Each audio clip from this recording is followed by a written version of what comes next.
Salut et bienvenue sur la planète Science. Aujourd'hui, je vais vous parler des vaccins.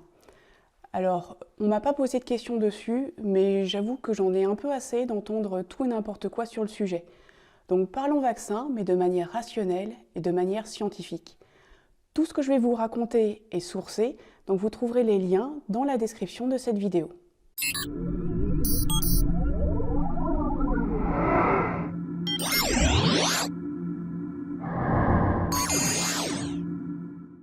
Les premiers essais de vaccination ont été faits très tôt dans l'histoire de l'humanité. Les médecins voyaient les gens mourir de maladies et ont cherché des moyens pour sauver la vie des gens. Notamment de la variole, appelée aussi petite vérole, qui pouvait être mortelle dans 90% des cas dans sa forme la plus grave. Des méthodes empiriques de variolisation, c'est-à-dire l'introduction dans le corps d'une forme de variole, qu'on espérait peu dangereuse, sont apparues en observant qu'une personne qui survit à la maladie est épargnée lors des épidémies suivantes. Donc l'idée de prévenir le mal par le mal se concrétise alors. L'une des premières mentions documentées de la variolisation apparaît en Chine au XVIe siècle, même si la pratique est probablement beaucoup plus ancienne. La variolisation consistait à mettre en contact la personne à immuniser avec, attention c'est un peu crade, le pus d'une personne malade. Cette technique, qui donne de bons résultats, va se répandre progressivement dans le monde. Ainsi, en 1774, le roi Louis XVI va se faire inoculer la variole ainsi que sa famille, après avoir vu son grand-père Louis XV en mourir. Alors si officiellement la famille royale est persuadée du bien fondé de l'opération, en réalité ils sont tous très réticents. Et c'est Voltaire lui-même qui veut les persuader et il dit « C'est notre malheur que les vérités et les découvertes en tout genre essuient longtemps parmi nous des contradictions. Mais quand un intérêt si cher parle, les contradictions doivent se taire. » Il se laisse convaincre et Louis XVI et sa famille ne meurent pas à la grande surprise des Français. Si la variolisation donne de bons résultats, elle est quand même risquée car on introduit le virus lui-même sans modification. Mais l'avancée de la science va permettre d'améliorer le procédé. En 1796, un médecin de campagne anglais, Édouard Jenner, fait une découverte importante. Une maladie bénigne chez les vaches, la vaccine, ressemble à la variole. Et les fermières, qui sont en contact régulier avec cette maladie, ne contractent pas la variole lors des épidémies. Il a alors l'idée de contaminer une personne avec la vaccine, et ça fonctionne. La personne ne contracte pas la variole. La science avance, mais on ne sait toujours pas ce qui provoque ces maladies. Des travaux sont menés, et on va progressivement émettre l'hypothèse que les maladies auraient pour origine des microbes, c'est-à-dire des trucs tout petits. La première démonstration est établie en 1687 par deux savants italiens qui montrent, grâce à l'utilisation du microscope, que la gale est causée par un petit parasite. Mais cette découverte ne suscite aucun intérêt. D'autres découvertes vont pourtant aller dans le même sens. Par exemple, vers 1835, quelques savants prouvent qu'une des maladies du ver à soie est causée par un champignon microscopique. En 1861, Antoine de Bari établit le lien entre le mildiou de la pomme de terre, qui est responsable notamment de la grande famine en Irlande, que ce mildiou est causé par un champignon. Finalement, en 1840, Friedrich Henle développe la théorie microbienne des maladies contagieuses. Mais cette théorie, en dépit de ses avancées, rencontre des résistances et elle est bien loin de faire l'unanimité.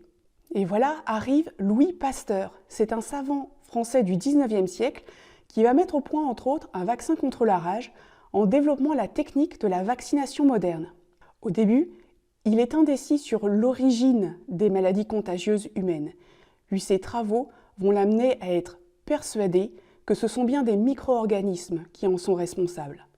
Mais comment faire pour immuniser les personnes contre ces petites choses de manière sûre?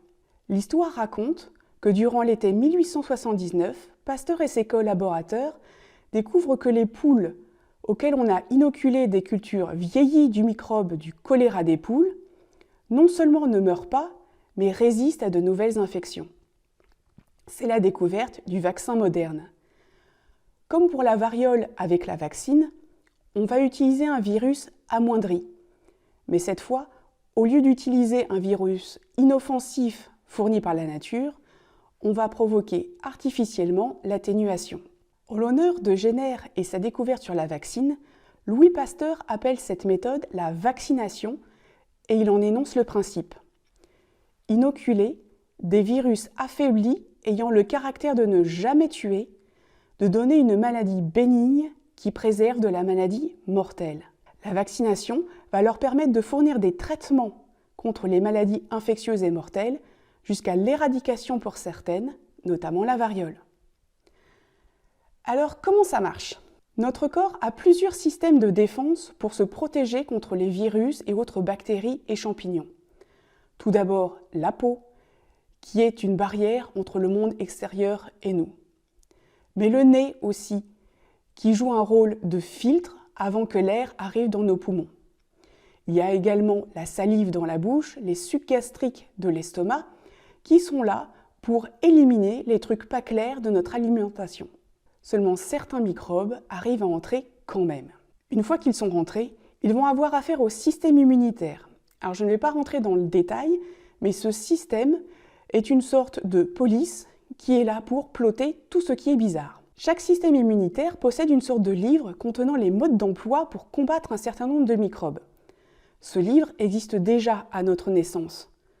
Ensuite, à chaque fois que le système immunitaire rencontre un nouveau microbe, il va apprendre à se défendre. Pour cela, il va chercher à créer un nouveau mode d'emploi et cela va lui prendre du temps. Et pendant ce temps, on est malade. Il arrive que le système soit trop lent dans l'élaboration du mode d'emploi, ou même qu'il n'y arrive tout simplement pas. Le corps est alors envahi par le virus qui se multiplie, et là, on est mal, très très mal.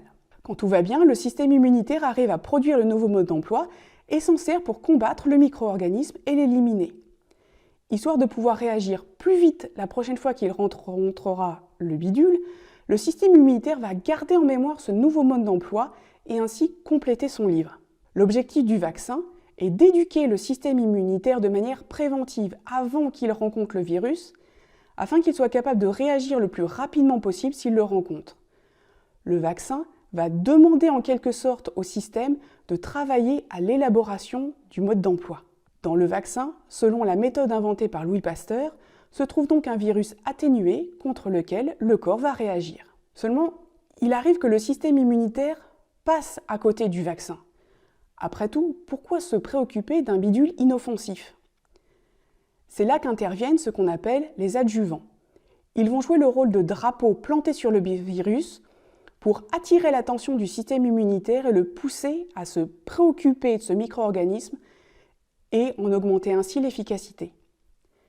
C'est au cours de la phase de développement sur un vaccin que les chercheurs vont établir si un adjuvant permet d'augmenter l'efficacité ou ne change rien.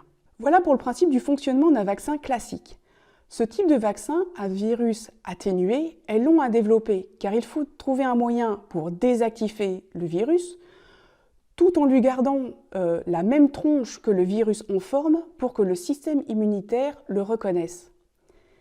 Mais la science avance et un nouveau type de vaccin va voir le jour. L'histoire des vaccins à ARN messager commence en 1990, il y a 30 ans donc, avec John Wolfe et ses collègues de l'Université du Wisconsin, qui montrent qu'il est possible de faire en sorte de fournir directement le mode d'emploi au système immunitaire sous la forme d'ARN messager. Alors pas de panique, je vais vous expliquer un peu plus loin de quoi il s'agit. Katalin Karikó, une chercheuse de l'Université de Pennsylvanie, va travailler sur ce sujet. Et sa publication en 2005, il y a presque 20 ans de ses découvertes, va ouvrir la voie au vaccin à ARN messager. Aujourd'hui, c'est une technologie qui fait l'objet de nombreuses recherches car ce type de vaccin est plus rapide à élaborer et n'a pas besoin d'adjuvant. Ces recherches ont abouti en 2018 avec un vaccin contre l'influenza porcine chez le porc. Et puis sur un sujet d'actualité, un vaccin contre le Covid-19. En principe, vous avez dû en entendre parler, sauf si vous vivez dans une grotte. Le vaccin contre la Covid-19, en plus des recherches sur l'ARN messager, a bénéficié des recherches sur les virus cousins, le SRAS en 2003 et le MERS en 2012, deux virus de la joyeuse famille des coronavirus. Alors quel est le principe du vaccin ARN messager? Au lieu de fournir au système immunitaire un virus pour qu'il élabore le mode d'emploi, on lui fournit le mode d'emploi directement, un message. Allons un peu plus dans le détail. Accrochez-vous et bienvenue dans la planète biologie. Chaque être vivant est composé d'une myriade de cellules. Les cellules de la peau, du foie, du cœur, des os. Toutes ces cellules ont dans leur noyau la carte d'identité de l'être vivant. Cette carte d'identité, c'est l'ADN. Alors l'ADN reste bien au chaud dans le noyau des cellules et n'en sort jamais. Seulement voilà, en tant que carte d'identité, il faut bien communiquer avec le reste du corps pour que tout fonctionne correctement. L'ADN va donc transmettre des instructions, des modes d'emploi, par l'intermédiaire de l'ARN messager. Oui, un messager qui porte un message. Les scientifiques, on est toujours hyper inventifs en termes de nom. L'ARN messager délivre son mode d'emploi, par exemple comment fabriquer une protéine. Une fois sa mission achevée, il se détruit. L'ARN messager du vaccin délivre le message suivant. Fabrication de la façon de combattre ce virus, que va comprendre le système immunitaire. Voici le principe de la vaccination par ARN messager. Maintenant, au vu de l'actualité, un petit mot sur les effets secondaires des vaccins. Pour commencer, je vous rappelle la définition de la vaccination par Louis Pasteur. Inoculer des virus affaiblis, ayant le caractère de ne jamais tuer, de donner une maladie bénigne qui préserve de la maladie mortelle. Je répète, donner une maladie bénigne qui préserve de la maladie mortelle. Donc on peut, selon la rapidité de son système immunitaire, être un peu malade après l'injection. C'est le système immunitaire qui fait son boulot, dans le but de se préserver d'une maladie mortelle. Ensuite, il y a des effets secondaires. Ben oui, comme dans tout médicament. Vous pouvez regarder la notice d'un médicament que vous avez chez vous et vous y verrez la liste des effets secondaires classés par fréquence. Prendre un médicament, c'est choisir, disons, le ratio avantage par rapport à taux d'emmerdement. Et de façon tout à fait partiale et que j'assume.